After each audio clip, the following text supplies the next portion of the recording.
What's up everybody, welcome back to StudioReef. This is part 2 of fixing up my tank. So let's get right into it and make some salt water.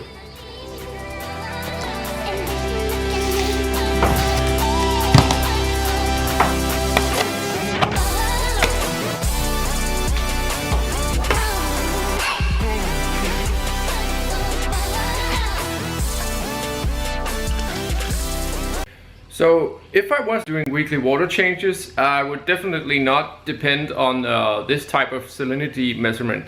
And I just keep it in the sump to give me a rough estimate of how things are going. So I just keep the surface in between the green there, and that's it pretty much. And it shows the temperature. It's really basic. I'm sure you've all seen it. If I was doing water changes on a more regular basis, I definitely would have something better for measuring the salinity. So I recommend that, but I'm using this. So for the actual mixing of the water, I have this old return pump. I remember this was before I got the Skims one. It was so loud and noisy. It would literally drive my neighbors crazy. So I'm really glad I don't have this, and it's a nice reminder every time that I have to mix some water or use this for something, that I'm really glad I don't use this on a daily basis anymore.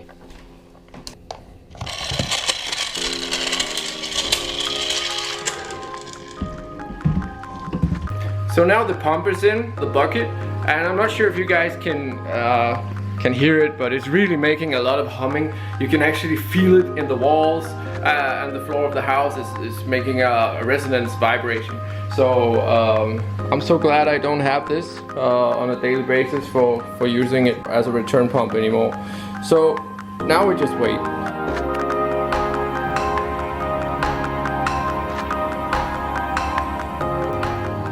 So this next shot here is a bit awkward because I have to hold the camera and I am wearing a glove.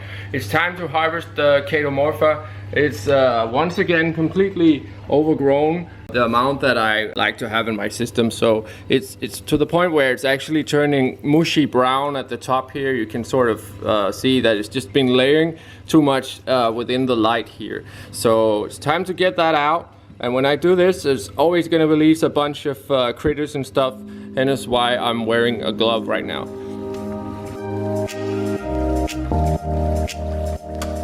So you can just tell by looking at the bucket that the amount that I take out is about this much, like three or four handfuls perhaps.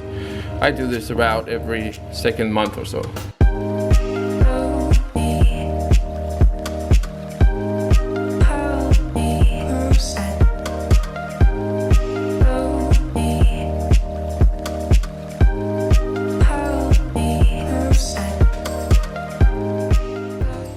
Now it's pretty important to me that I don't siphon out the sand bed, because it's sort of a live sand bed, even though it's just a tiny layer. There's so many critters living in there. I can see when I feed the tank that there's always like little snails and stuff coming out from the sand, and I don't want to kill those off because they are really small.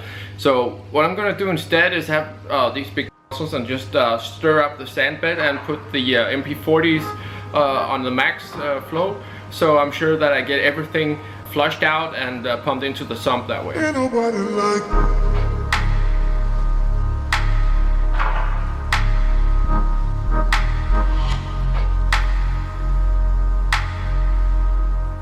Also, if there are some rocks that really needs to get cleaned off, I use a turkey baster and really get in there with the tank being all murky just like that. Just use it all and put the pumps to 100% and get everything as much as I can into the sump that way.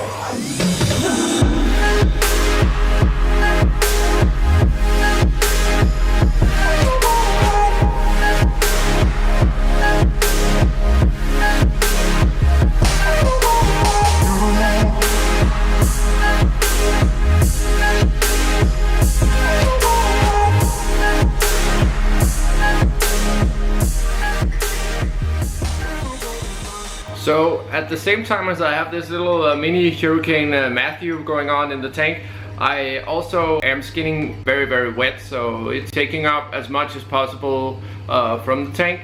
And at the same time I put in a whole lot of filter water, like a filter sock in my sump as well, to pick up all the detritus, so we get as much of that out of the system right now. So yeah, I'm just gonna leave that like this for a couple of hours, and let's check back in maybe, let's say, 2 hours and see how it looks. So it's been about 2 hours, and now the tank is pretty much quiet down. I took the pumps down just now, just before I started the recording, just to show you guys the quick rearrangement I did. This one I took from the front and took it off there and put it in the back, sort of, to give more room for small corals here. And over here I had this huge bird's nest which was facing the other way, and it was making too much shadow. So as you can see, this green one here is bleaching underneath there. It's because it's not getting any light, so I'm trying to flip this around. There's not going to be as much lighting over here, but hopefully I can keep the pink bird's nest that way. This area here is really nice. Here's some blue tip acros, and this one is a frog skin acro, green one. It's really neon. It doesn't come out really well, but yeah, I'm not finished at all with this. So the entire setup is going to be reevaluated and switched up a bit. So I'll be picking this up tomorrow, guys. Thank you guys for watching, and stay tuned for part 3.